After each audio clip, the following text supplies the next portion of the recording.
ભરૂચ જિલ્લાના ઝઘડિયા તાલુકાના ઉમરલા તેમજ આસપાસના ગામોમાં 100 થી વધુ ખેડૂતોએ રાજપારડી ડીજીવીસીએલની કચેરી ખાતે આવેદનપત્ર આપી રજૂઆત કરી નિયમિત વીજળી આપવાની માંગ કરી હતી। ખેડૂતોએ પાઠવેલા આવેદનપત્રમાં જણાવ્યું હતું કે ઉમરલા અને આસપાસના ગામોમાં ખેતી વિષયક વીજ પુરવઠો ઢુંડા ફીડર દ્વારા ખેડૂતોને આપવામાં આવે છે।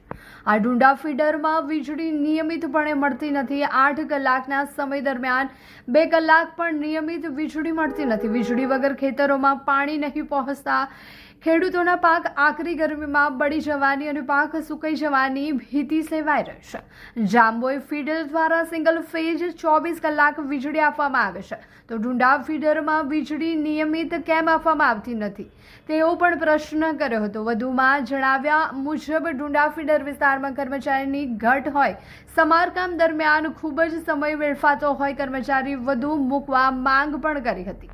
રાજપારડી ડીજીવીસીએલની કચેરીના મુખ્ય અધિકારીએ ખેડૂતોને આવકાર આપી હાજર ખેડૂતોની રજૂઆત ધ્યાનપૂર્વક સાંભળી ટૂંક જ સમયમાં ખામી સર્જાતા ફીડરનું સમારકામ કરવાની બાહેધરી આપી હતી અને તાત્કાલિક ઢુંડા ફીડર વિસ્તારમાં અવારનવાર કેમ ફોલ્ટ સર્જાય છે તે બાબતની ચકાસણી કરવા વીજ કર્મીઓની ટીમને જણાવ્યું હતું।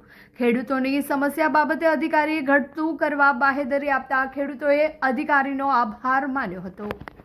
માની લો ઢુંડા ફીડર પર વધારામાં વધારે તકલીફ ઢુંડા ફીડર પર છે, તેથી કરીને આજ રોજ અમે રાજપારડી ડીજીવીસીએલના સાહેબે એક લેખિતમાં રજૂઆત પણ કરી છે। બીજી એક વાત કે સિંગલ ફેસ અમને જાંબોઈ ફીડર થયું તો ઢુંડા ફીડર કેમ નહીં, એના પણ અમે ઢુંડા ફીડરના પૈસા જે કંઈ ભરવાના આવે ધારાધોરણ મુજબ એ બી અમે ભરેલા છે। પ્લસ કે બીજી વાત 8 કલાક લાઇટ એગ્રીકલ્ચરમાં કોઈ દિવસ પૂરતી મળી છે નહીં, એના માટે ખાસ તો રજૂઆત હતી। બીજી કે આ ખેડૂતો હવે જાણી જોઈને ડીજીવીસીએલ વાળા એમને મારી નાખવાની કોશિશ કરે છે। મને પર્સનલી એવું થાય છે, કેમ કે અમારા પાક ઊભા છે, માની લો અમારા પાકો અમે લોનો લીધેલી છે, અમે બેંકના દેવેદાર માણસો છે, એની અંદર પાક બિલકુલ સુકાઈ જાય છે, કશું હતું। આજે 22 રૂપિયાનો એક કેનો ટીસ્યુ થાય છે સાહેબ।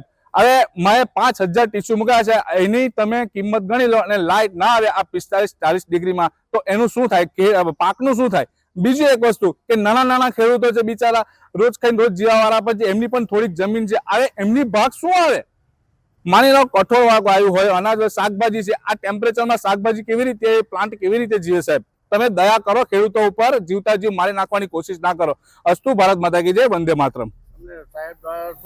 સાહેબ દ્વારા જણાવવામાં આવેલું છે કે આનું નિરાકરણ 7 દિવસમાં સુખદ નિરાકરણ આવશે એવું સાહેબે અમને ખાતરી આપેલી છે અને લેખિતમાં પણ અમે સાહેબને રજૂઆત કરેલી છે કે આની વહેલી તકે અમારું નિરાકરણ આવે સાહેબ, એવું કંઈક કરો।